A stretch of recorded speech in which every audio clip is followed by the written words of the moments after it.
आपका मेरे Gautam Buddha YouTube channel में स्वागत है। तो मित्रों, आपके भी मन में गंदा व अश्लील विचार आते हैं तो इस वीडियो को जरूर लास्ट तक देखिए।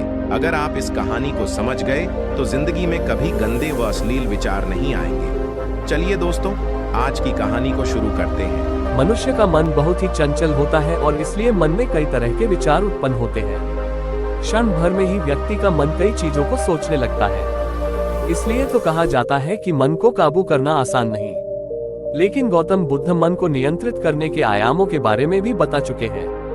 मन में विचारों का आना गलत नहीं है कि लेकिन मुश्किल तब हो जाती है या विचार ऐसी परिस्थिति में गलत होते हैं जब मन में अश्लील विचार आते हैं। कभी कभी तो ना चाहने के बावजूद भी मन में अश्लील विचार आते हैं। अगर आपके मन में भी ऐसे विचार आते हैं तो गौतम बुद्ध की इस कहानी से आपके विचारों में जरूर बदलाव।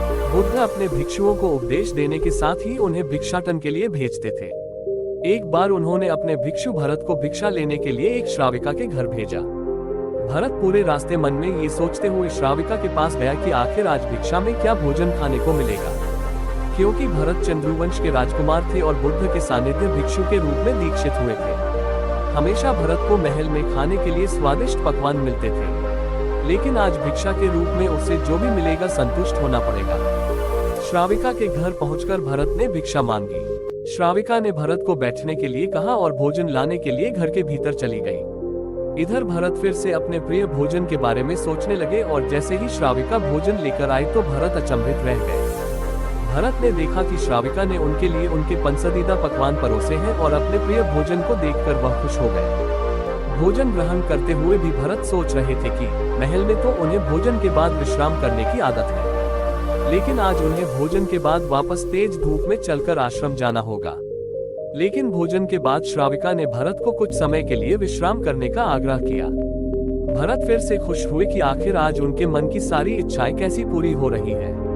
इसके बाद भरत कुछ देर विश्राम करने लगे, लेकिन विश्राम करते हुए भी लेटे लेटे वह सोचने लगे कि आज तो मुझे भोजन के बाद विश्राम करने को मिल गया, लेकिन ऐसा रोज रोज नहीं होगा।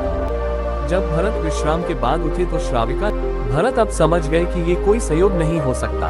उन्होंने श्राविका से कहा कि मुझे क्षमा कीजिए, क्या आप मेरा मन पढ़ सकती हैं? श्राविका ने हाँ में उत्तर दिया और कहा कि हाँ, मैं मन पढ़ सकती हूँ। शुरू में ये कठिन था, लेकिन फिर मैंने स्वयं के मन विचारों को देखना शुरू किया। पहले मेरे विचारों की संख्या अनगिनत हुआ करती थी। इसके बाद मैंने विचारों पर ध्यान केंद्रित किया, बिना पक्ष विपक्ष के अपने विचारों को देखने लगी। इस तरह से धीरे धीरे मेरे मन में विचारों की संख्या कम होती गई और सारे व्यर्थ विचार दूर हो गए। इसके बाद से ही मैं दूसरों के मन में चल रहे विचार को पढ़ लेती हूँ। हालांकि श्राविका की बात सुनकर भरत घबरा गए। इसके बाद भरत ने श्राविका से आज्ञा ली और आश्रम के लिए निकल पड़े। रास्ते में भी भरत फिर से मन में आए विचारों का स्मरण करने लगे कि श्राविका के बारे में उसके मन में अश्लील विचार भी आए थे। श्राविका ने उसे भी जान लिया होगा, वह मेरे बारे में क्या सोचती होगी। भरत खुद को लज्जित महसूस कर रहे थे। भरत ने आश्रम पहुंचकर गौतम बुद्ध से कहा कि अब मैं कभी भिक्षाटन के लिए नहीं जाऊंगा। बुद्ध ने भरत को पास बुलाया और कहा कि क्या हुआ है, तुम मुझे सारी व्यथा बताओ। भरत ने सारी बातें बुद्ध को बताई। इसके बाद बुद्ध ने कहा कि अगले एक हफ्ते तक तुम भिक्षाटन के लिए उसी श्राविका के घर पर जाओगे, लेकिन तुम्हें इस बात का ध्यान रखना होगा कि कल भिक्षाटन के लिए जाते हुए तुम अपने चित्त को पूरे होश में रखना। तुम्हारे भीतर क्या विचार उठे उन पर ध्यान केंद्रित करना और यह भी ध्यान रखना कि तुम्हारे मन में कौन सी वासना उठ रही है। तुम कल इन सभी चीजों को ध्यान में रखकर जाना और इसके बाद मुझे वापस आकर बताना। अगले दिन भरत भिक्षाटन के लिए गए। बुद्ध के बताए अनुसार वह पूरे रास्ते अपने होश को जागृत रखते हुए चल रहे थे।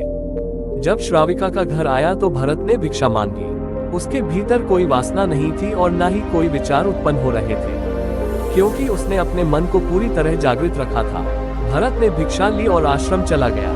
भरत ने बुद्ध को प्रणाम किया और कहा कि आज उसे जिस आनंद की अनुभूति हुई वह पहले कभी नहीं हुई। तो आशा करता हूँ कि मित्रों, इस वीडियो से आपको कुछ सीख मिली होगी।